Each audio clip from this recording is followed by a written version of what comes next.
Bismillahirrahmanirrahim. Assalamualaikum warahmatullahi wabarakatuh. Perkenalkan, nama saya Dwi Setianingsih dengan NIM P003410210111 jurusan Teknologi Laboratorium Medik dari kelas 2A. Baik, pada kesempatan kali ini saya akan menjelaskan tentang cara pemeriksaan laboratorium cairan otak yang memuat pra-analitik, analitik, dan pasca-analitik. Untuk memenuhi tugas urinalisa dan cairan tubuh dengan dosen pengampu Ibu Theosobia Georno, SSI, MKes. Pertama-tama saya akan menjelaskan apa itu cairan otak. Cairan otak atau cairan cerebrospinal adalah cairan bening yang menyelimuti otak dan sumsum tulang belakang. Cairan ini tersusun dari 3 lapisan membran. Fungsinya sebagai bantalan yang melindungi sumsum tulang belakang dari cedera. Selanjutnya yaitu pra-analitik.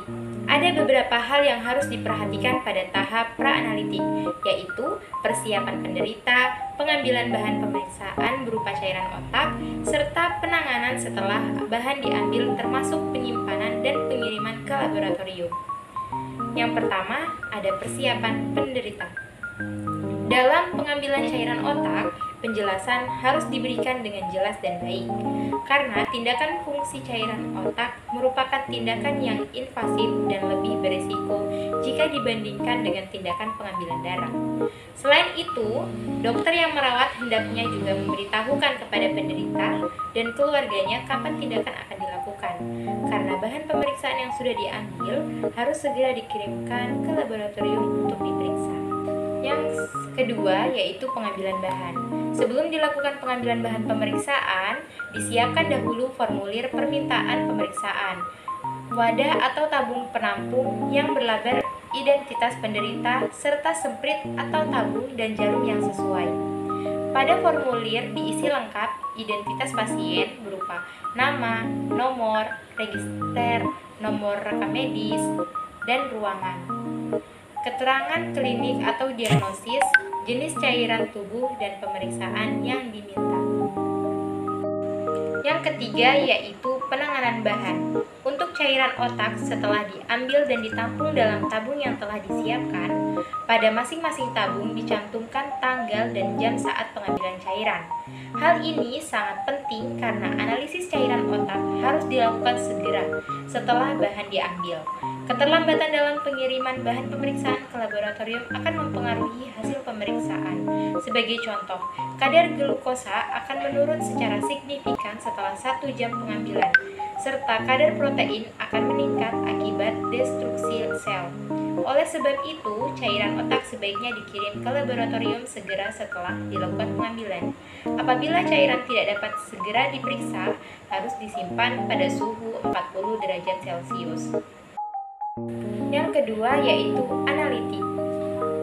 Pada analitik terdapat 4 pemeriksaan. Yang pertama, pemeriksaan makroskopis. Pemeriksaan makroskopis meliputi warna, kekeruhan, pH, konsistensi atau bekuan, dan berat jenis. Metodenya yaitu visual atau manual. Tujuannya untuk mengetahui cairan LCS secara makroskopik meliputi warna, kejernihan, bekuan, pH, dan berat jenis. Adapun prinsip yang digunakan pada pemeriksaan ini adalah pada keadaan normal, wujud LCS seperti air dengan membandingkan dapat dinilai adanya perubahan pada LCS. Kedua, pemeriksaan mikroskopis. Syarat pemeriksaannya yaitu dilakukan dalam waktu kurang dari 30 menit, karena bila lebih dari 30 menit, jumlah sel akan berkurang, yang disebabkan sel mengalami sitolisis, sel akan mengendap, sehingga sulit mendapat sampel yang homogen, sel terperangkap dalam bekuan, dan sel cepat mengalami perubahan morfologi. Yang ketiga, pemeriksaan bakterioskopi. Dari pemeriksaan bakteriologi terhadap LCS, bakteri yang sering muncul ialah Mycobacterium tuberculosa, Neisseria meningitidis, Streptococcus pneumonia, dan Haemophilus influenzae. Dengan melakukan pemeriksaan bakteriologi, sering sudah didapatkan petunjuk ke arah etiologi radang. Pemeriksaan yang paling diperlukan adalah pewarnaan Gram dan Ziehl-Neelsen. Spesimen yang dipakai untuk pewarnaan ini sebaiknya memakai sedimen dari LCS. Untuk pewarnaan tahan asam atau Ziehl-Neelsen, baik juga dipakai spesimen bekuan halus dekat permukaan LCS. Keempat yaitu pemeriksaan kimiawi.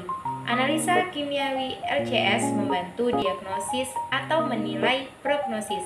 Pemeriksaan rutin yang dilakukan yaitu penetapan protein secara kualitatif, kadar protein, kadar glukosa, dan kadar klorida. Yang ketiga yaitu pasca analitik.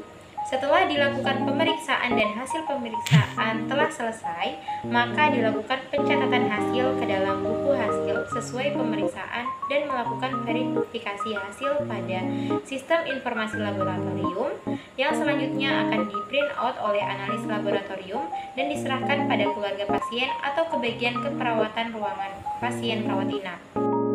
Dengan prosedur yang pertama, cetak atau print out dengan jelas hasil pemeriksaan laboratorium pada lembar laporan hasil pemeriksaan yang memuat identitas pasien beserta hasil pemeriksaan. Yang kedua, sebelum hasil dicetak, analis laboratorium mengecek kembali hasil-hasil pemeriksaan yang telah ditulis pada lembar formulir permintaan atau buku hasil pemeriksaan dengan hasil yang sudah ada di komputer.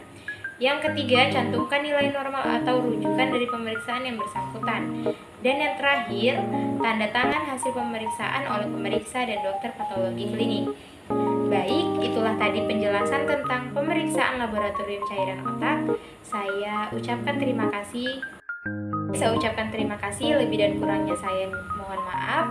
Wassalamualaikum warahmatullahi wabarakatuh.